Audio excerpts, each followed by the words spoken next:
Hello, everyone. Progressive Hoodie here. South Carolina debate tonight.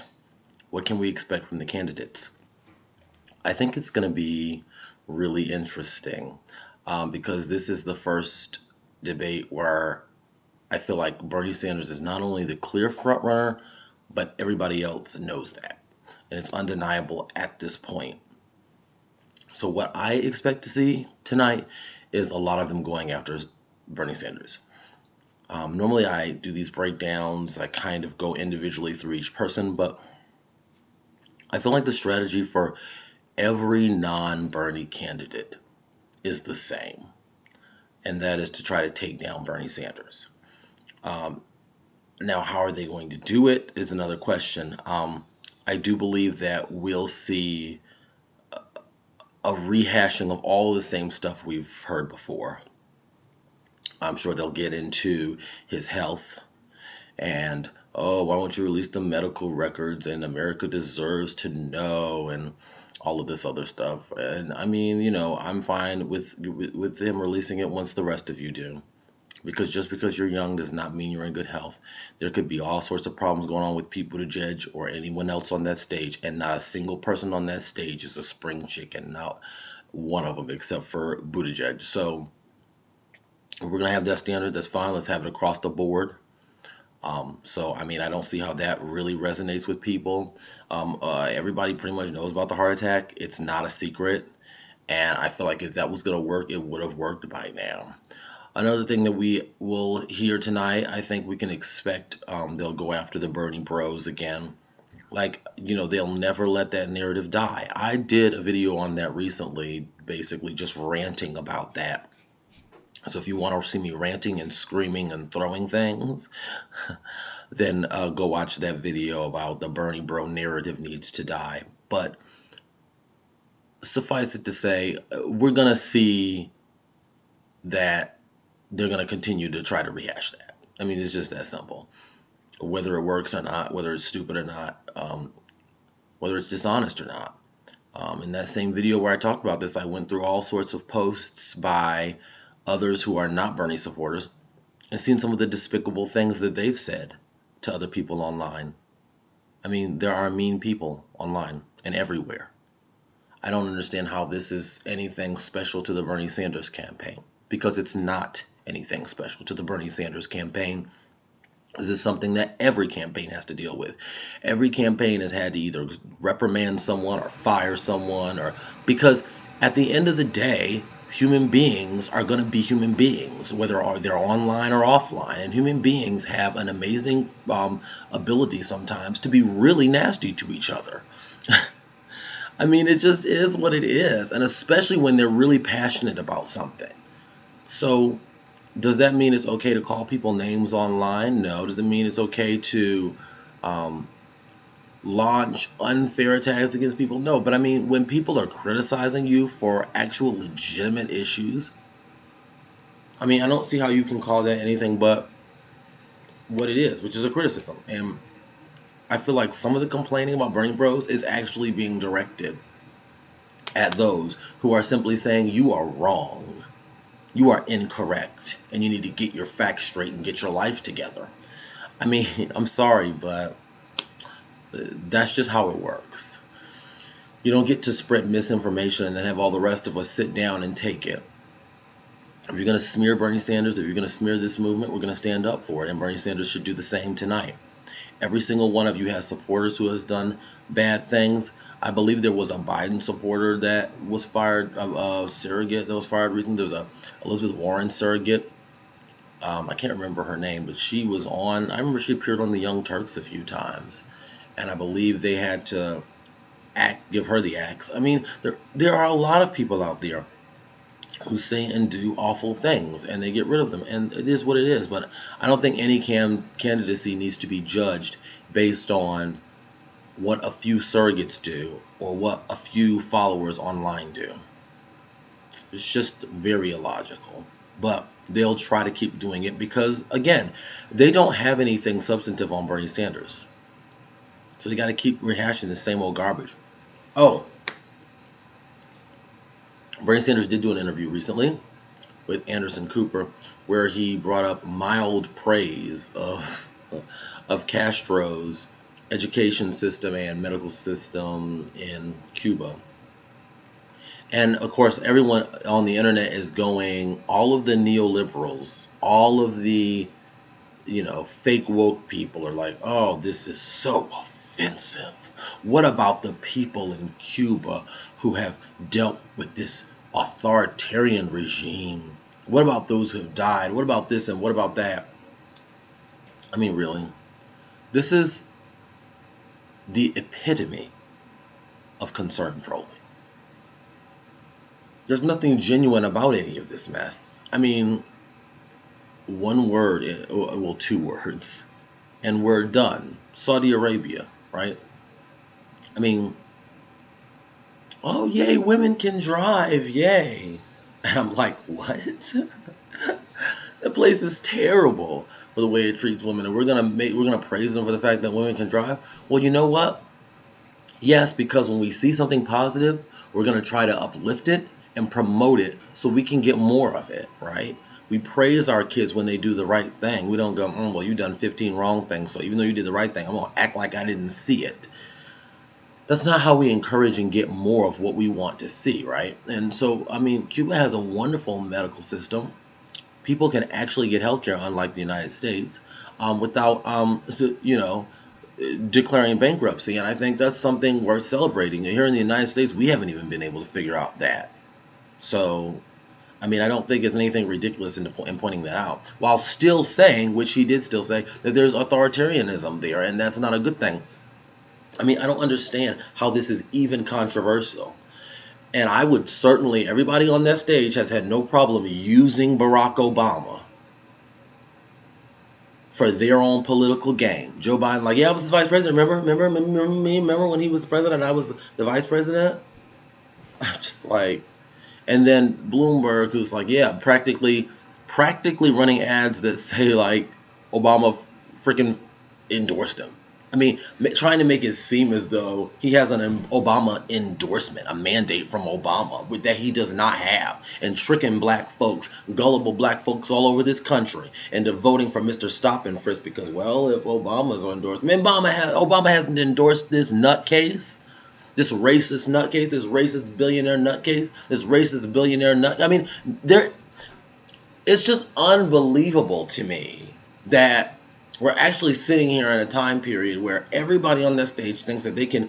Pete's trying to mimic Obama, trying to talk just like him. Go watch the video. There's one circulating on Twitter right now where he's basically trying to mimic Obama. I've shared it on my Twitter feed, so if you haven't seen it, go check it out. I mean, like, he's trying to mimic the cadence and the inflection and the way of speaking of Obama.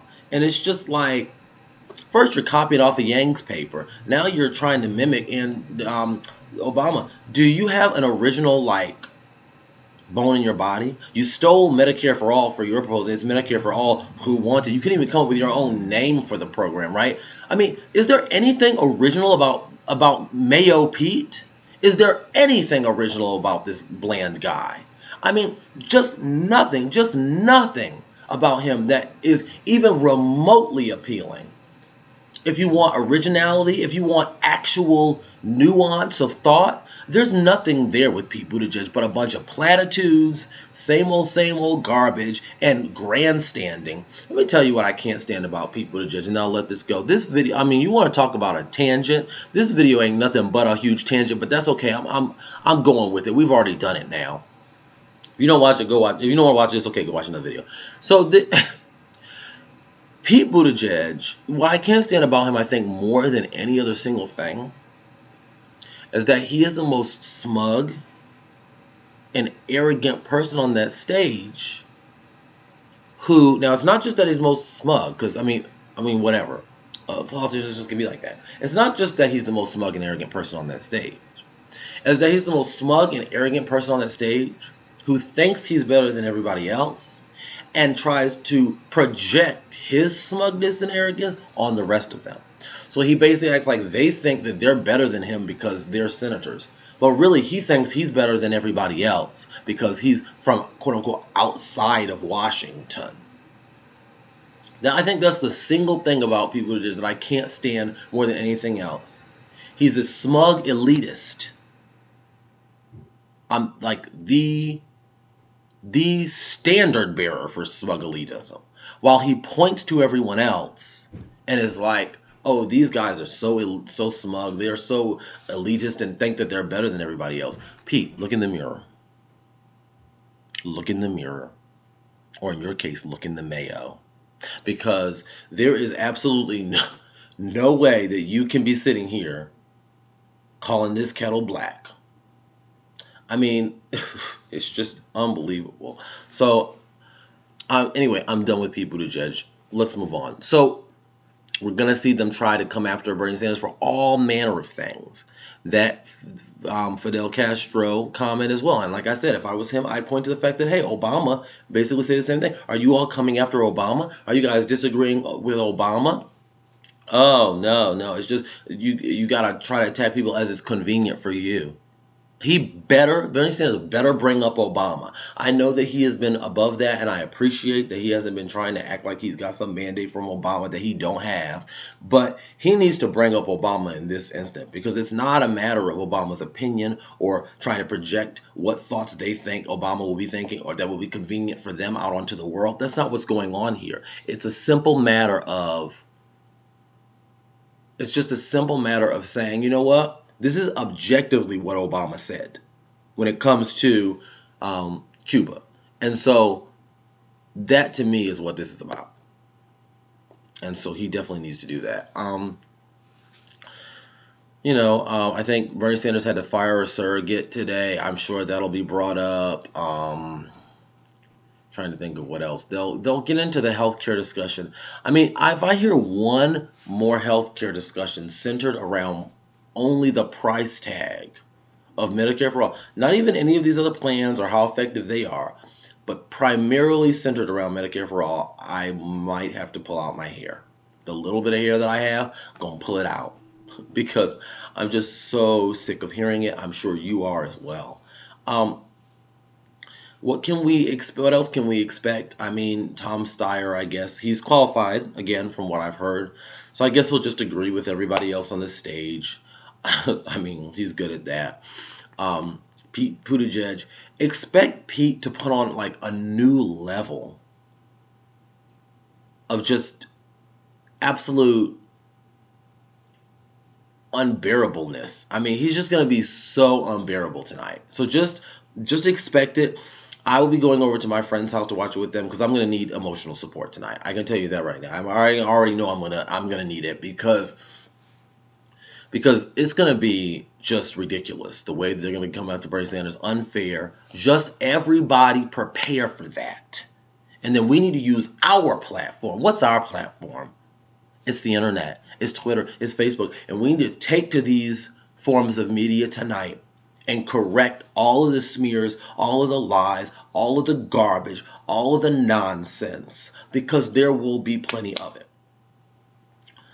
And lastly, I really do. I'm gonna come up with my South Carolina predictions video later, but I am anticipating as of right now that Bernie Sanders will still maintain his delegate lead after South Carolina. I don't see anything going on in the polling that would suggest to me that he's going to lose in South Carolina to Joe Biden by so much that Joe Biden would get the delegate lead. There's like 54 delegates up for grabs, I believe, in South Carolina, so there's quite a few.